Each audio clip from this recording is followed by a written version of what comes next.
let's talk about know-how. So if you don't know me, I am Professor Dave Maslach. I'm Associate Professor of Innovation, and I create this whole reciprocity project to give back as much as I possibly can. And this is Isabella, and that right there, this one, that is Babs. So I do get all tangled up, and I might have to pause every once in a while. So there is multiple kinds of knowledge that we know of in in this world. It's not necessarily that it's like distinct kind of knowledge, but it sort of evolves in different ways. It's not like these are, oh my gosh, like really breakthrough different things, but they're really important to think about. So one of them being know what. And this is sort of the original base case of knowledge. I think it comes from basically Socrates, that looked at classifying different types of things, right? And the great philosophers actually came up with the idea of classifying different kinds of knowledge. And that's what know what is sort of looking around and seeing different things in different ways and being able to classify them. That's actually a really difficult thing to do, by the way. And an interesting experiment or thought experiment is thinking about what it's like for you to go into the woods. All you see when you go in the woods is a bunch of leaves and trees. That's what most people see. But if you saw somebody that was born and raised on the bush and they were going into the woods, they would be able to identify hundreds, if not thousands, of different kinds of things that you would not be able to see and point out those different things. So classifying is very, very important to understanding the world. The second thing is know why. Like, why does something actually work? That's what scientists, for the most part, and researchers spend a great deal of time thinking about, is why do things actually work? That's what theory is looking at the world and seeing how things cluster together and coming up with some sort of explanation about why they actually cluster together or why they make sense together. And trying to understand, like, what is this? Like, what's going on here? It's kind of a weird phenomenon that we have certain kinds of trees, for example, that cluster together, or certain kinds of, certain kinds of different plants and animals that might cluster together. Or why do people do these particular things sometimes and they don't in other times? Like, there's lots of explanations that we need to come up with a better understanding of the world. The goal is to come up with understandings of the world that you can come up with different ways to explain different phenomenon when you do that. That's really what know why is about. And that's where a great deal of scientists sort of spend their time. Now, the last kind is know how. And know how is a precious kind of knowledge that not a lot of people sort of possess. And know-how is this idea that it's different to learn about things and sort of look at the world and classify things. And it's really different to understand how things actually work, but then try to apply it. Try to actually get into the real world and do it yourself. And once you try to do it yourself, you realize that you can't do it, no matter how much knowledge you actually have. It's kind of the great irony with this whole reciprocity project is I'm trying to build this platform, right, to make, to help people write, to help, just make work easier, basically. And it's a great deal harder to do it than it is to sort of read about it.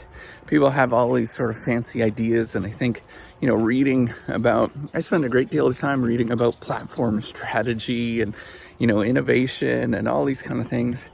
And frankly, most of this stuff just does not apply.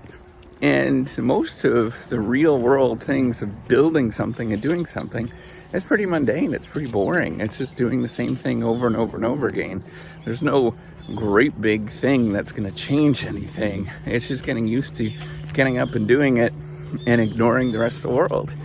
And that idea, that is tacit knowledge that you're accumulating. So what is tacit knowledge? This is stuff that you can't put your fingers on and humans possess anything, right? All animals possess a great deal of tacit knowledge that you can't sort of explain and tell people about. And it's not quite instinct either, but it's coming down to how do you actually explain something. And it's really fascinating. One of the persons that came up with this was this guy Polanyi, and he came up with this idea. He was looking at so back in the 1950s and 60s, people were really interested in problem solving. We still are, right? Like, how do people problem solve? And this guy goes to a bunch of physicists and asks them to explain how they write down or how they come up with, breakthroughs or come up with new solutions. He gets them to write everything down. And it turns out you can't get people to write everything down. And the reason is we possess some sort of tacit knowledge. There's a moment where something happens and you can't explain why that actually happens. And it's not instinct because you're actually doing something for the first time, but it's something that's just really, you can't put your fingers on. And a great deal of our understanding of how things work is really acknowledging that we don't understand how things work. It's a really fascinating sort of point. And that's what know-how is about, is getting out there and doing this. I love to tell people, students or anybody, is, you know what, you read about this stuff, you go do it. Go try it. See what happens. You know what happens? They can't do it. They realize that I don't know what the hell I'm talking about. And that's, that's normal. And that's okay, right? That's why we get engineers and doctors and any number of sort of practitioners. That's why they don't just read from books, right? Like, reading from books gets you only so far. You actually have to actually put things into practice. Talk to somebody who's an architect or a construction manager, and all the stuff that they learned in school, they would have learned a lot, but go and do it in practice. And you're like, ooh, this does not work out. And what do you do when it doesn't work out? Do you give up and you say, I don't know what to do? No, you kind of just make stuff up. And that making stuff up, that's the tacit knowledge of getting you from where the book ends to where you actually do something and you actually make something. And there's a big difference between those two. So, know-how is, I think, one of the more important things in this world. And really, it's not necessarily, so there's two sort of components to it, right? Is actually doing it, deciding you're going to do it, right? Getting out there and doing it. Nobody does that, by the way. And then once you do it, not to give up on yourself and just keep going and trying it. I see this all the time with people grappling with, in science, it sounds so easy. Go do it. You figure it out. And we actually see this a lot with sort of management, for example. Managers might sort of say, hey, that's easy. How come you just don't go do that thing? You see that like in marketing, for example. The marketing folks might go into a company and they might just say, why don't you just go build that for me? And they tell that to the engineers. And the engineers are like, what the heck are you talking about?